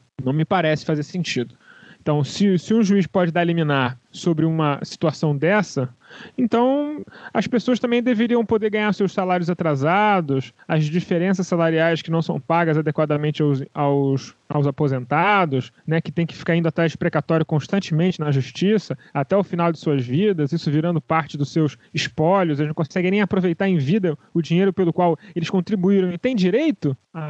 Estranho, né? É isso. Eu não tenho mais nada para falar sobre o assunto, não.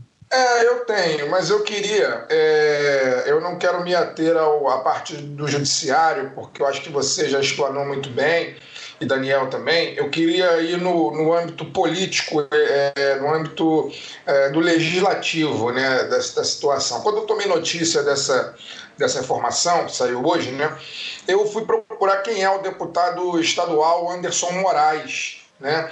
E eu digitei lá, Anderson Moraes, no Google, né? Anderson Moraes, deputado estadual. E a primeira notícia que me abriu, ela dá mais ou menos o tom de quem é a figura, né? E a quem ele serve, né? E o seu histórico pregresso, né? De serviços prestados à sociedade fluminense e brasileira. A primeira notícia, eu só vou ler essa, tá? Rapidamente, aí o nosso ouvinte vai ter uma boa noção de quem se trata e aí ele vai fazer juízo de quem é a figura, né? É uma notícia do UOL, né, na editoria de política de 2019, dia 1º de dezembro de 2019, uma matéria da Constança Rezende e do Flávio Costa, que diz o seguinte: deputados do PSL Rio de Janeiro têm acusados de tráfico, roubo e máfia em gabinetes. E aí a matéria diz o seguinte: deputados estaduais do PSL Rio de Janeiro solicitaram e receberam do governador Wilson Witzel, PSC, servidores para seus gabinetes na Alerj, cargos que se tornaram alvo de disputa após desentendimentos entre o governador e o presidente Jair Bolsonaro. O UOL examinou documentos ligados aos servidores e constatou que 3 deles têm passagens pela polícia por crimes como associação criminosa, narcotráfico, assassinato e participação em esquema ilegal de transporte de vans.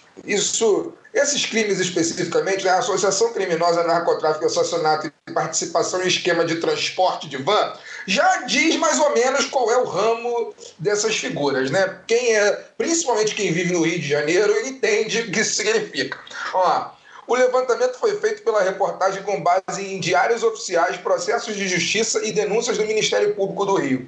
Nos pedidos de deslocamento dos servidores à Alerj, os gabinetes dos deputados pediram nominalmente para contar com os serviços do policial civil Ricardo Wilk, do inspetor da Polícia Civil Rodrigo Correia Lima Furtado e do policial militar Hugo Werneck Cordeiro da Cruz. E aí sim entra no subtítulo Gabinete do deputado Anderson Moraes, que é o deputado que entrou pediu essa liminar, né, ao judiciário pelo liberou geral aí da Covid no estado do Rio. Dois dos servidores citados, Wilk e Furtado, foram solicitados pelo gabinete do deputado Anderson Moraes, PSL-RJ. É empresário e alinhado com o presidente, Moraes também emprega em seu gabinete a ex-mulher de Bolsonaro e mãe de seus 3 filhos, Carlos, Eduardo e Flávio, a Rogéria Bolsonaro, que por sinal foi candidata a deputada federal, candidata a vereadora, né, há menos de um ano e teve votação pífia, né? Na época da matéria, a matéria dizia que ela ocupava um cargo comissionado de R$ 7.300. O chefe de gabinete é o Wilk, preso em abril de 2015, acusado por tráfico de drogas e roubo, junto com outras 40 pessoas devido a uma denúncia movida pelo Ministério Público do Rio de Janeiro. No último mês, né, no caso da matéria, ele recebeu o salário de R$ 9.776. De acordo com o MP, o Wilk fazia parte de um grupo que traficava drogas no Rio de Janeiro e em São Paulo, ligado às facções criminosas Comando Vermelho e PCC. A denúncia contra o policial foi no âmbito da Operação Adrien, que teve como alvo policiais corruptos, que, associados a outros traficantes, transportavam, guardavam e mantinham entorpecentes em depósito, para fins de tráfico e sem autorização legal. Depois o material era repassado a integrantes da quadrilha para revenda, segundo a investigação, muitas das vezes transportados em carros de polícia. Ele acabou sendo absolvido em julho de 2017, mas o Ministério Público entrou com um recurso que tramita até hoje. No caso, como falei, a matéria é de 2019. Atualmente, o processo encontra-se na Defensoria Pública para apresentação de contrarrazões da apelação do MP e da defesa, né? Desde 2015, o Wilk responde também a um processo disciplinar na Polícia Civil. Antes de entrar para a Alerj, ele estava em conveniência disciplinar, entre aspas, afastado do dia a dia da corporação. O Wilk já havia sido preso em 2000 por suspeita de extorquir dinheiro do traficante Fernandinho Beiramar. A história só melhora, né? Também está no gabinete de Moraes o inspetor da Polícia Civil, Rodrigo Correia Lima Furtado, que até junho exercia a função comissionada de auxiliar 1 e recebia R$ 4.381 líquidos. Em 2004, Furtado foi preso temporariamente, acusado de matar a estudante Aline Gonçalves Lima, 16 anos, e o pastor evangélico Marcelo Salgueiro de Menezes durante uma incursão de agentes da Delegacia de Repressão a Entorpecentes à favela Beiramar, em Duque de Caxias, na Baixada Fluminense. Segundo moradores da favela, os policiais chegaram atirando no local. A prisão foi decretada pela 4ª Vara Criminal do município de Duque de Caxias. A perícia realizada pelo IML demonstrou que as 2 mortes foram causadas pelo mesmo projétil disparado por um fuzil Colt M16 calibre 22 que estava de posse do policial. Os legistas informaram que o tiro atingiu primeiro as costas de Aline, que voltava da escola, e depois de atravessar o corpo da menina acertou o pastor, que também trabalhava como vendedor de cloro, de acordo com a reportagem do jornal Estado de São Paulo. A defesa do policial sempre contestou o resultado da perícia. Bom, essas são as informações a respeito do gabinete do deputado estadual Anderson Moraes, envolvido nesse processo aí do liberou geral da Covid, né? Diante de tudo isso que saiu nessa reportagem do UOL, né, na reportagem, repito, da Constância Rezende e do Flávio Costa, o ouvinte que tire suas conclusões sobre quem significa e a quem serve o deputado estadual. O deputado é muito preocupado com os direitos individuais, como podemos perceber. Direitos individuais de cometer muitos crimes. Eu só queria terminar esse programa de hoje com uma coisa. Eu vou ter que citar o antagonista, mas a história é muito engraçada e acho que vocês vão rir. A chamada é: Carluxo confunde LGPD com LGBT e dá vexame em debates com vereadores. Durante a deliberação da Câmara dos Vereadores do Rio sobre nova Lei Geral de Proteção de Dados, LGPD, o vereador federal Carlos Bolsonaro ergueu a voz contra artigo que fala em autodeterminação informativa. E aí ele abre aspas. Não é piada o que estou falando, presidente. O artigo 2º, inciso 2, quando fala de respeito à privacidade, fala em autodeterminação informativa. Olha o tom delicado desse inciso que a gente tem que levar adiante para discutir e, quem sabe, emendar, respeitando a biologia do ser humano como... É uma coisa muito complicada. Você vê por aí que gente que autodetermina tigre, leão, jacaré, papagaio, periquito, novamente, repito, não é piada a partir do momento que você coloca isso, ignorando as legislações superiores que caracterizam o sexo da pessoa, homem ou mulher, com autocaracterísticas de determinação, enfim, comete uma fala transfóbica. Só que isso aí é sobre as pessoas terem acesso aos próprios dados, e ele não sabia qual era a diferença. Então, infelizmente, não tem isso em vídeo. E é isso. Caralho, cara, a gente tá entregue às figuras mais grotescas, cara, que essa república já viu, assim. Eu não tenho a menor dúvida que o que a gente está vivendo não tem precedentes, com todo respeito aos que foram de aço nos anos de chumbo, dentre outros momentos bizarros que o Brasil viveu, cara. É absolutamente sem precedentes do ponto de vista da violência, do ponto de vista do intelecto limitadíssimo. É sem precedentes na história da República o que está se passando sobre nossos ombros nesse momento. Mas perto desses caras aí que estão agora, o Figueiredo parece um ganhador de Prêmio Nobel da Ciência, cara. E olha que o Figueiredo não é uma porta. Total. Enfim, vivemos dias tristes e dramáticos, mas vocês pelo menos vão ter curtido aí a entrevista do senador Contarato, que eu acho que foi muito legal, e vocês vão poder se deliciar com saber que tem um cara lá que é um cara animado, que tá aí indo pra cima, fazendo o que acredita. E acho que sempre muito importante ver esse tipo de coisa, sempre deixa a gente também mais animado com o nosso futuro. Boa noite, Fagner Torres. Boa noite, bom dia, boa tarde. Obrigado mais uma vez pela companhia. Já agradeci pessoalmente, mas quero deixar mais uma vez registrado o agradecimento ao senador Fabiano Contarato aí, por ter estado com a gente por quase 1h30. A entrevista foi realmente muito boa. É raro a gente ver um político, sobretudo, né, no patamar que ele se encontra hoje, senador, né, abrindo o coração e falando os planos, né, abertamente, os próprios, né, mais do que a sua própria atuação, falou sobre seus planos futuros e com bastante antecedência até, né? E isso é raro. Acho que a gente tirou boas declarações dele aqui durante esse papo. E quero fazer um convite à galera que acompanha o Lado B, que ouve o Lado B, que faz download do Lado B todo dia, toda semana, melhor dizendo, a acompanhar eu e o menino jornalista Caio Belandi nessa nova aventura que a gente vai protagonizar também com a chancela do Lado B a partir do próximo domingo, né, que é o Lado B Revista, nossa revista digital no YouTube, onde, inicialmente no YouTube, pode ser que no futuro a gente migre para outras plataformas, aí como o Twitch, né, que está em voga no momento. Eu não entendo muito bem sobre ele, mas pretendo me aprofundar. Mas por enquanto é no YouTube, e a gente vai fazer lá uma espécie de observatório da imprensa, né? A nossa ideia é analisar as notícias e analisar como a imprensa noticia as notícias. Então, eu acho que vai ser bacana, e a ideia também é que seja um pouco mais leve do que o natural, do que o tradicional do Lado B.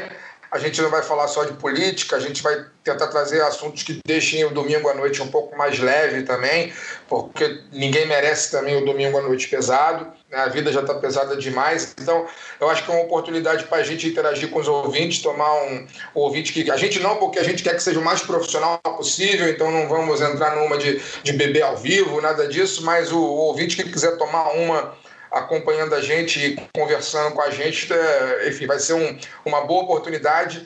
É um negócio que eu tenho pensando em fazer há muito tempo, né? Esse papel, eu tenho essa mania de me colocar às vezes como um ombudsman da imprensa. Eu acho que meus coleguinhas jornalistas que me seguem devem achar até chato, né? Porque eu critico pra cacete a imprensa, mas eu acho que as coisas só melhoram com críticas, né? E tem que ser por aí. Então, convidar todo mundo a estar com a gente 8h30 no YouTube, no domingo, dia 25, vai ser o primeiro programa. A ideia é que seja um programa todos os domingos no mesmo horário, e a gente vai ficar lá por 1h15, 1h30, conversando e analisando os analisadores dos fatos. Um abraço para vocês e sigamos com saúde, vivos, que é o que mais importa no momento. Boa noite, Daniel Soares. Valeu, foi boa a entrevista. Até semana que vem. Eu também agradeço novamente a entrevista, agradeço aos painelistas, agradeço a vocês ouvintes e lembro, se vocês gostaram do nosso trabalho, gostaram do que nós estamos fazendo, da nova iniciativa dos meninos Fagner e menino Caio, nossas colunistas no Lado B Notícias, nós estamos trabalhando muito. E para trabalhar bem, sabe o que faz diferença? Ganhar bem. Então, se vocês puderem nos apoiar no nosso financiamento coletivo em padrim.com.br/Lado B do Rio, tiver um dinheirinho sobrando, joga lá pra gente, que faz uma diferença muito grande no final do mês, nas nossas continhas e também na quantidade de tempo que a gente consegue dividir para poder contribuir cada vez mais para esse projeto de mídia independente que é o Lado B do Rio. Muito obrigado a todos e até semana que vem.